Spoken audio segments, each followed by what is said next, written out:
Pentingnya menjadi ibu yang cerdas. Seorang anak kecil usia 7 tahunan datang ke klinik jam setengah 5 pagi diantar orang tuanya dengan keluhan kejang. Kata orang tuanya nih, sebelum kejang anak ini demam dulu. Sampai di UGD masih kejang. Para perawat dan dokter berpikir kalau kemungkinan kejang demam kompleks. Nyawa masih bisa tertolong dengan memasukkan obat anti kejang lewat duburnya. Ternyata kejangnya nggak berhenti-berhenti sampai akhirnya si pasien dimasukkan obat kejang lewat infus. Sampai sini nggak berhenti juga loh kejangnya, saking lamanya kejang pasien sampai BAK dan BAB di bed pasien. Disinilah nih para dokter dan juga perawat curiga kemungkinan pasien udah masuk status epileptikus atau keadaan di mana kejang berlangsung lama dan bisa bikin pasien penurunan kesadaran. Nah, dokter menelpon spesialis anak yang on call malam itu. Singkat cerita nih, spesialis anak kasih instruksi untuk masukin obat kejangnya lebih advance yang ternyata nggak tersedia di rumah sakit dokter ini dan beberapa rumah sakit terdekat dari dokter ini.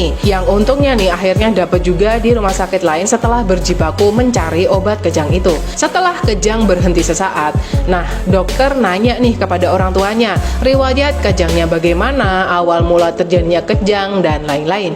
Tiba-tiba terdengar suara seperti berkumur-kumur dari pasien dan pasien mulai kejang lagi. Dokter melakukan tindakan suction atau menyedot cairan yang ada di jalan nafas segera dan tersedotlah kopi dalam jumlah yang sangat banyak. Ternyata orang tua pasien ini ngasih kopi, es kopi ke anaknya karena orang tua ini percaya mitos bahwa kopi dapat menghentikan kejang. Alamak, pusinglah ini para dokter seketika karena mitos itu salah besar dan besar kemungkinan si kopi ini yang bikin pasien mengalami pneumonia aspirasi, yaitu keadaan di mana paru-paru manusia kemasukan benda asing, dalam hal ini adalah kopi. Singkat cerita nih, kejang terus berlanjut, pasien mengalami henti nafas, henti jantung sampai akhirnya spesialis anak datang ke UGD melakukan prosedur intubasi atau pemasangan selang bantu nafas yang susahnya minta ampun, sembari melakukan resusitasi jantung paru ke pasien. Malangnya sudah 1 jam melakukan tindakan bantuan hidup dasar dan bantuan jantung lanjutan, pasien tidak bisa diselamatkan.